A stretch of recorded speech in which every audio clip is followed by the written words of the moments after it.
খালেদা জিয়ার সঙ্গে কর্নেল অলির সাক্ষাৎ। সৈয়দ আশরাফের ৩ জানাজা নিয়ে বিরক্ত শেখ হাসিনা, কাদেরকে ধমক দিয়ে যা বলেন। সেনাবাহিনী জাতির বিশ্বাসের জায়গা, বলেছেন প্রধান উপদেষ্টা। দেশে কারণে অকারণে ভেজাল লেগেই থাকে, বলছেন মান্না। জানাবো ভারতে ৫ মাস কেমন কাটলো শেখ হাসিনার। এবং সর্বশেষ জানাবো সব ষড়যন্ত্রের বিরুদ্ধে রুখে দাঁড়াবে ছাত্রদল, বলছেন টুকু। এতক্ষণ শুনছিলেন সংবাদ শিরোনাম, এবারে বিস্তারিত। তবে তার আগে অনুরোধ থাকবে আমাদের চ্যানেলটি সাবস্ক্রাইব করে বেল আইকনটি ক্লিক করুন। খালেদা জিয়ার সঙ্গে কর্নেল অলির সাক্ষাৎ। বিএনপি চেয়ারপারসন ও সাবেক প্রধানমন্ত্রী খালেদা জিয়ার সঙ্গে সাক্ষাৎ করেছেন লিবারেল ডেমোক্রেটিক পার্টির প্রেসিডেন্ট, খেতাবপ্রাপ্ত বীর মুক্তিযোদ্ধা ডক্টর কর্নেল অলি আহমেদ বীর বিক্রম। রোববার রাত 7:15টার দিকে রাজধানীর গুলশানে খালেদা জিয়ার বাসভবন ফিরোজায় যান অলি আহমেদ। এরপর রাত 8টার দিকে ফিরোজা ত্যাগ করেন তিনি। তাদের মধ্যে দীর্ঘ 30 মিনিট আলোচনা হয়। কর্নেল অলি আহমেদ বীর বিক্রমের প্রেস সেক্রেটারি সালাউদ্দিন রাজ্জাক জানান, সাক্ষাৎকালে খালেদা জিয়ার সঙ্গে শুভেচ্ছা বিনিময় করেন অলি আহমেদ। সেই সঙ্গে বিএনপি চেয়ারপারসনের শারীরিক অবস্থার খোঁজ খবরও নেন তিনি।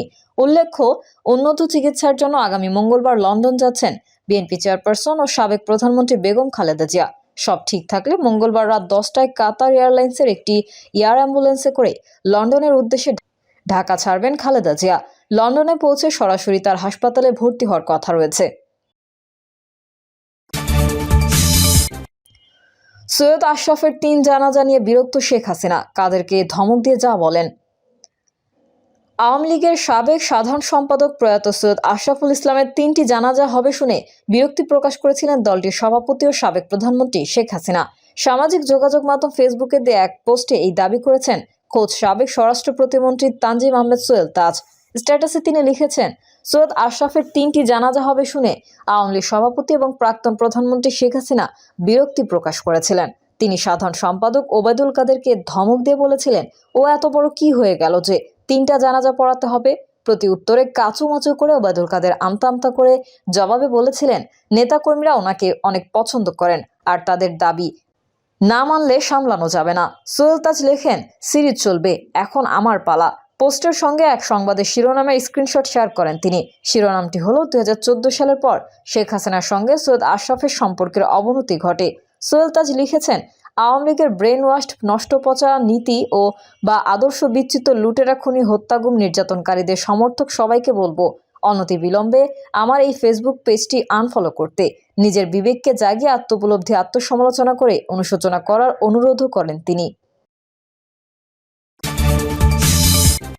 সেনাবাহিনী জাতির বিশ্বাসের জায়গা, বলেছেন প্রধান উপদেষ্টা। বাংলাদেশ সেনাবাহিনী জাতির অহংকার ও বিশ্বাসের জায়গা। এই প্রতিশ্রুতি বাস্তবায়নে প্রশিক্ষণই সর্বোত্তম কল্যাণ এই মন্ত্রে উদ্বুদ্ধ হয়ে আধুনিক ও যুগোপযোগী প্রশিক্ষণের মাধ্যমে আভিযানিক দক্ষতা অর্জন করে দেশের সার্বভৌমত্ব রক্ষায় সর্বদা যুদ্ধের জন্য সেনা সদস্যদের প্রস্তুত রাখতে হবে। তাই আভিযানিক দক্ষতা, সাহসিকতা ও পেশাদারিত্ব অর্জনে সেনা সদস্যদের প্রশিক্ষণ হতে হবে বাস্তবসম্মত। প্রায় ঘণ্টাব্যাপী অনুশীলনে অত্যাধুনিক সমরাস্ত্রে সজ্জিত বাংলাদেশ সেনাবাহিনীর সদস্যরা বাস্তবায়ন যুদ্ধের পরিবেশ সৃষ্টির মাধ্যমে আক্রমণ অনুশীলন সফলভাবে পরিচালনা করেন। অনুশীলনে বাংলাদেশ সেনাবাহিনীর বিভিন্ন ধরনের অত্যাধুনিক ট্যাঙ্ক, এপিসি, গোলন্দাজ বাহিনীর কামান, পদাতিক, ইঞ্জিনিয়ার্স এবং কমান্ডো সহ সব আর্ম সার্ভিসও অংশগ্রহণ করে। এছাড়া মহড়ায় বাংলাদেশ বিমান বাহিনীর যুদ্ধ বিমান, আর্মি এভিয়েশনের বিমান এবং হেলিকপ্টার অংশগ্রহণ করে। প্রধান উপদেষ্টা অনুশীলন অবলোকন শেষে সমাপনী বক্তব্যের শুরুতে মহান আল্লাহ তাআলার প্রতি শুকরিয়া জ্ঞাপন করেন। অধ্যাপক ইউনূস আশা প্রকাশ করেন, বাংলাদেশ সেনাবাহিনী প্রশিক্ষণের এই লক্ষ্যকে সামনে রেখে এগিয়ে যাবে।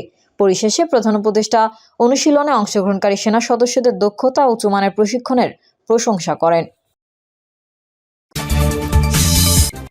দেশে কারণে অকারণে ভেজাল লেগেই থাকে, বলছেন মান্না। নাগরিক ঐক্যের সভাপতি মাহমুদুর রহমান মান্না বলেছেন, এমনিতে আমাদের দেশ খুব বিভাজিত, কারণে অকারণে ভেজাল লেগেই থাকে। মাহমুদুর রহমান মান্না বলেন, একটা দেশ হয়েছে, এই দেশটা কিভাবে হলো, কারা করলো, কারা নেতৃত্ব দিল, মূল নেতাকে, এই দেশের স্বাধীনতার ঘোষণা কে দিল, এসব বিতর্কের উত্তর মিলছে না। সত্য খুঁজে পাওয়া মুশকিল, আর সত্য খুঁজতে গবেষণা করলেও সত্যের কাছে যাওয়া যায় না। তিনি বলেন, মাজারে হামলা করা মানে গুন্ডামি করা, আর গুন্ডারা তো ভালো মানুষ হতে পারে না। হামলা কারা করেছে সেটা জানি না, কিন্তু মাজারগুলোতে যারা হামলা করেছে এটা নিশ্চিতভাবে অন্যায় কাজ হয়েছে। যারা করেছে তাদের বিরুদ্ধে সরকারের ব্যবস্থা নেওয়া উচিত। মান্না বলেন, এই দেশে ক্ষমতাসীনরা যেরকম মিথ্যা কথা বলে, তেমনি ভাবে ক্ষমতার বাইরে যারা আছেন তারাও একইভাবে মিথ্যা কথা বলেন। ভারতে 5 মাস কেমন কাটল শেখ হাসিনার? 5ই আগস্ট 2024 এক ভীষণ উত্তপ্ত দিন বা ঐতিহাসিক দিনও বটে। এই দিন বৈষম্যবিরোধী ছাত্র আন্দোলনের নেতৃত্বে মার্চ টু ঢাকা কর্মসূচি ডাকা হয়। তাদের ডাকে সাড়া দিয়ে আওয়ামী লীগের রাজনৈতিক দলের নেতাকর্মী সহ সারা দেশের ছাত্র জনতা ঢাকা সড়কে নেমে আসে। উদ্দেশ্য গণভবন ঘেরাও। সকাল থেকে ঢাকার প্রতিমুখী প্রবেশ মুখ দিয়ে লাখ লাখ ছাত্র জনতা স্রোত নামে গণভবনের দিকে। এমন স্রোত যা কেউ আগে কখনো দেখেনি। ঢাকার রাজপথ ছাত্র জনতার ঢলে পরিপূর্ণ। এই যখন অবস্থা, তখনও শেখ হাসিনার পেটোয়া বাহিনী নির্বিচারে গুলি চালিয়ে যাচ্ছিল, কারণ তারা বুঝতেও পারেনি একটু বাদেই কি ঘটতে যাচ্ছে। কিন্তু থেমে থাকেনি ছাত্র জনতা। পুলিশের গুলিকে উপেক্ষা করে গণভবনমুখী যাত্রা চলতে থাকে ছাত্র জনতার। সেদিন সেনাবাহিনীর ভূমিকা ছিল প্রশংসনীয়। সেনা সদস্যরা কোনো ছাত্র জনতাকে বাধা দেয়নি, আবার ছাত্র জনতাও সেনা সদস্যদের সহযোগিতা করছিল। এই যখন সড়কের অবস্থা, তার কিছুক্ষণ আগেই গণভবন ছেড়ে প্রধানমন্ত্রীর পদ থেকে পদত্যাগ করে ছোট বোন শেখ রেহানাকে সঙ্গে নিয়ে ভারতে চলে যান শেখ হাসিনা। ছাত্র জনতার বিপুল বিস্ময়কর স্রোত তখন গণভবনের দিকে ছুটে চলছিল। 5ই আগস্ট সকাল থেকে ঢাকার মোড়ে মোড়ে বিজিবি চেকপোস্ট বসানোর সিদ্ধান্ত হয়েছিল। আবার সেনাবাহিনীরও সরকারের কথা শুনতে চায়নি, অর্থাৎ ছাত্র জনতার উপর গুলি চালাতে চায়নি। ফলে তখন পালিয়ে যাওয়া ছিল শেখ হাসিনার হাতে একমাত্র বিকল্প। সেদিন শেখ হাসিনা বিমান বাহিনীর একটি হেলিকপ্টার কুর্মিটোলা ঘাঁটি থেকে উড়ে বঙ্গবন্ধু আন্তর্জাতিক সম্মেলন কেন্দ্র সংলগ্ন সাবেক বাণিজ্য মেলার মাঠে অবতরণ করে। তখন গণভবন থেকে শেখ হাসিনা ও শেখ রেহানা সেখানে যান। হেলিকপ্টারটিতে শেখ হাসিনা ও শেখ রেহানা উঠলে হেলিকপ্টারটি হজরত শাহজালাল আন্তর্জাতিক বিমানবন্দর রানওয়ের পশ্চিমে অবস্থিত কুর্মিটোলা ঘাঁটিতে অবতরণ করে। তারপর হেলিকপ্টারটি ভারতের উদ্দেশ্যে উড়াল দেয়। এভাবেই সমাপ্তি ঘটে শেখ হাসিনার 15 বছরের স্বৈরশাসন। শেখ হাসিনার ভারতে চলে যাওয়ার কথা চারদিকে ছড়িয়ে পড়ার পর উল্লাসে ফেটে পড়ে সারা দেশের নির্যাতিত আন্দোলনরত জনতা। একই সঙ্গে কোণঠাসা হয়ে পড়ে আওয়ামী লীগ ও এর অঙ্গ সংগঠনের নেতাকর্মী সহ তাদের সমমনারা। আজ সেই ঐতিহাসিক 5ই আগস্টের 5 মাস পূর্তি।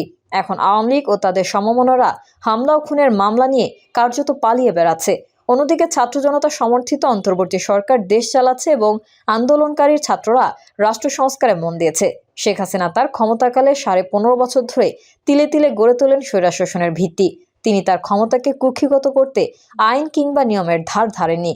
তার যা মন চেয়েছে তিনি তাই করেছেন। এর শুরুটা হয়েছিল 2008 সালের 29শে ডিসেম্বর নবম জাতীয় সংসদ নির্বাচনের মাধ্যমে ক্ষমতায় যাওয়ার মধ্যে দিয়ে। নির্বাচনে বিজয়ী হয়ে নির্বিচারে শুরু করেন বিরোধী দল ও মতকে দমন করা। এতে ব্যবহার করেন বিচার বিভাগকে। একই সঙ্গে রাজপথের আন্দোলন দমনে রাষ্ট্রীয় বাহিনীকে দিয়ে বল প্রয়োগ, মামলা, হামলা, গুম, হত্যার পথ বেছে নেন তিনি। এরপর 2014 সালের নির্বাচনে বিনা ভোটে গদি টিকিয়ে রাখেন শেখ হাসিনা। 2018 সালে দিনের ভোট রাতে সেরে ফেলেন তিনি। প্রশাসনের সব স্তরকে ব্যবহার করে করা হয় 2024 সালের নির্বাচন এবং তা খ্যাতি পায় ডামি নির্বাচন নামে। এভাবে ক্ষমতা কুক্ষিগত করে অবস্থান টিকিয়ে রাখা শেখ হাসিনা হয়ে ওঠেন একগুঁয়েমি, বেপরোয়া, অহংকারী, হয়ে ওঠেন ওয়ান ম্যান আর্মি। এই অহংকারের আগুনে পুড়ে অবমূল্যায়িত হন দলের জ্যেষ্ঠ নেতারাও। যদি 2024 সালের 7ই জানুয়ারি ডামি নির্বাচনের পর শেখ হাসিনার বেপরোয়া একগুঁয়েমির জন্য কাল হয়ে ওঠে। যদিও 2024 সালের 7ই জানুয়ারি ডামি নির্বাচনের পর শেখ হাসিনার বেপরোয়া একগুঁয়েমির জয় তার জন্য কাল হয়ে ওঠে। 7 মাস পূর্তির আগেই পালিয়ে যেতে বাধ্য হন তিনি। তবে জুলাই আগস্ট ছাত্র জনতার আন্দোলনে দলীয় কর্মীদের ব্যবহার, বাহিনীকে দিয়ে হত্যা দমনের মাধ্যমে ক্ষমতা আঁকড়ে পড়ে থাকার সর্বোচ্চ চেষ্টা করেছিলেন তিনি। তারপরেও শেষ রক্ষা হয়নি। শেখ হাসিনার প্রধানমন্ত্রিত্বের এই দীর্ঘ পথ পরিক্রমায় তার হিংস্রতার বিশদ বর্ণনা উঠে এসেছে আন্তর্জাতিক যুদ্ধাপরাধ ট্রাইব্যুনালের মামলায়। গত 17 অক্টোবর বৈষম্যবিরোধী ছাত্র আন্দোলন দমনের চেষ্টায় গণহত্যার 2 অভিযোগে সাবেক প্রধানমন্ত্রী শেখ হাসিনা সহ 46 জনের বিরুদ্ধে গ্রেফতারি পরোয়ানা জারি করে আন্তর্জাতিক অপরাধ ট্রাইব্যুনাল। প্রিয় দর্শক, এই ছিল এখনকার সর্বশেষ সংবাদ। আপডেট সহ সংবাদ পেতে চ্যানেলটি সাবস্ক্রাইব করে বেল আইকনটি ক্লিক করুন। কমেন্টে আপনার মতামত জানিয়ে আমাদের সাথেই থাকুন। ধন্যবাদ সবাইকে। আল্লাহ হাফেজ।